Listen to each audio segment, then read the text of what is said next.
And hopefully this is just a really a very quick one. I just want to tell you a short story, hopefully a short story. Something that happened when I visited Nigeria with my family. We went to see my parents. The basis of this video basically is that when you see things working for somebody, don't get jealous, because you don't know what they've had to go through to get to where they are. You don't know what seeds they've planted to get this harvest that they are getting. Rather than be jealous, maybe you should just pray and hope that the same fortune falls on you as well. Don't get jealous.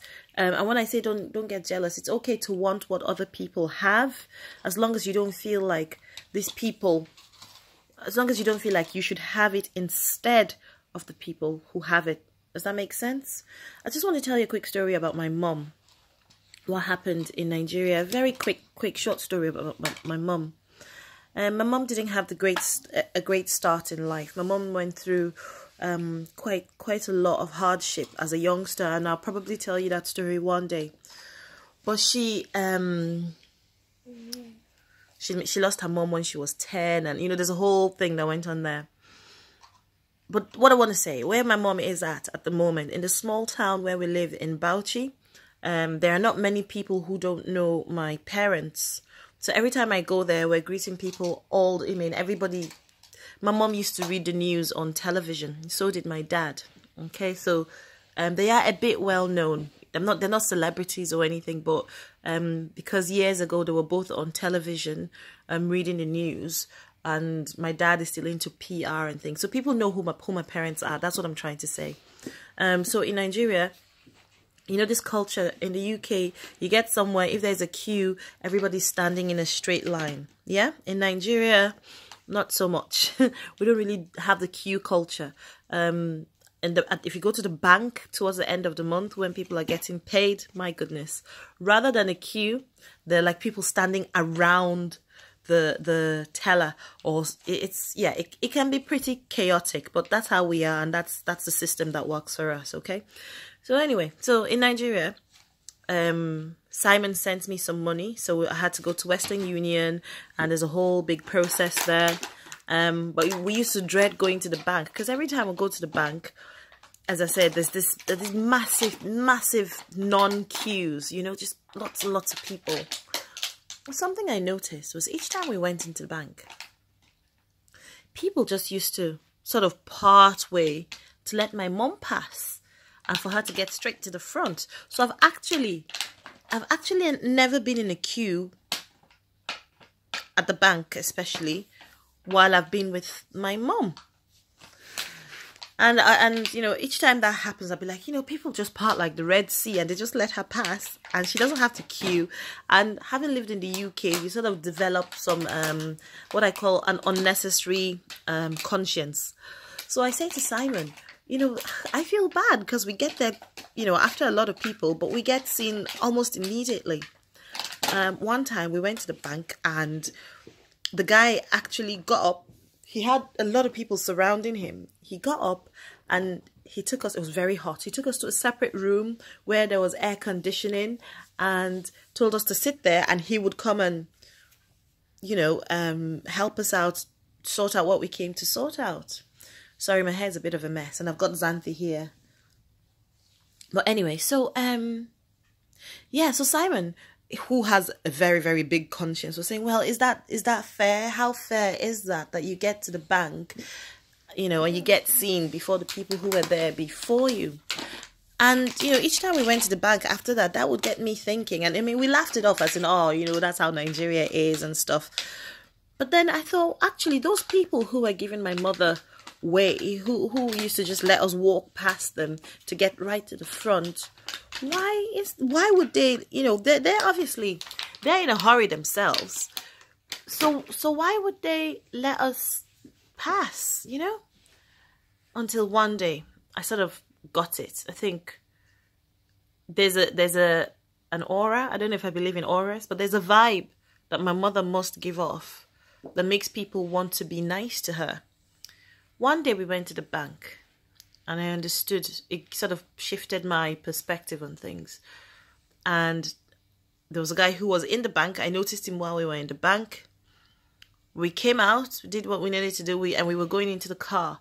And this guy was walking towards us, and I was already feeling a bit, who is he? What does he want? My mom, on her face, it didn't register. It didn't register that she knew who he was at all. So he comes to us. Here, Zanti, I'm trying to tell a story here. Say hello. Is it hello? Okay. Anyway, so this guy comes, and my mom her face is completely blank, and I'm wondering what does he want. So he comes to us and he says, "Good afternoon, ma." And my mom was like, "Oh, good afternoon, how are you?" And she was about to, just going about her business, opening the door of the car.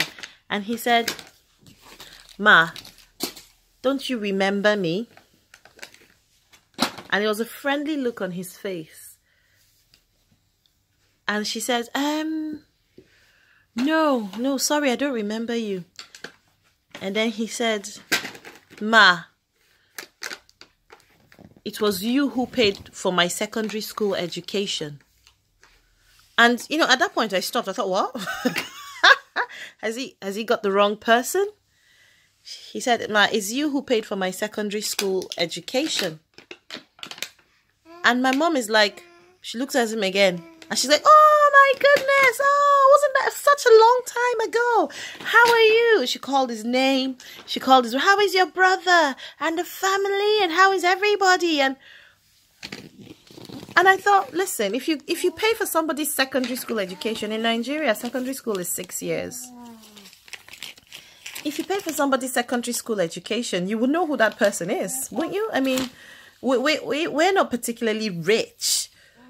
So if you invest in somebody, you would know who that person was.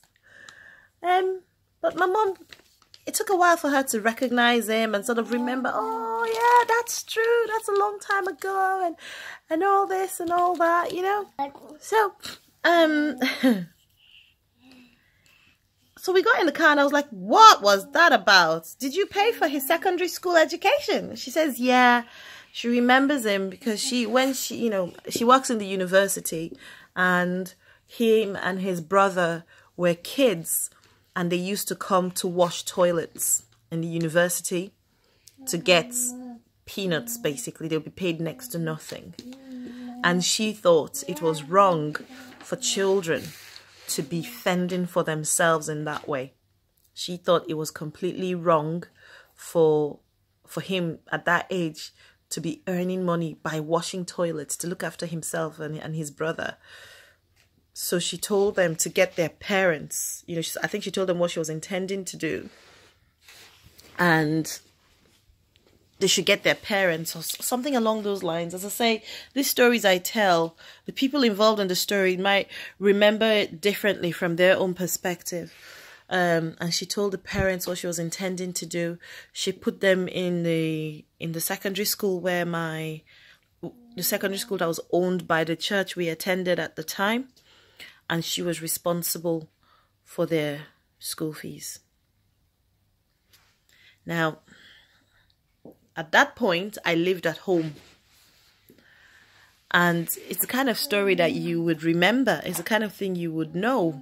But apparently, this boy and his brother are not the only people that my parents have done this for. I mean, I'm aware of the people who lived in our house. I mean, it was never just us kids and our parents at home. Never. If ever, it was, I can count on one hand how many times that was. We always had people living our house. And obviously, we got burnt several times. We had people who took our hospitality and generosity for granted. That's, again, something else I'll tell you about, as the extent that my parents went for people that they really didn't know. But why I'm saying this is my mom didn't have a good time. She didn't have a good time growing up. It's easy to be bitter with that situation. And if I tell you my mother's story, she has every right to be bitter, and not to help anyone, really.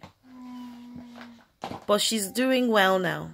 She's doing, she's okay. She's doing well. My mother now has a PhD.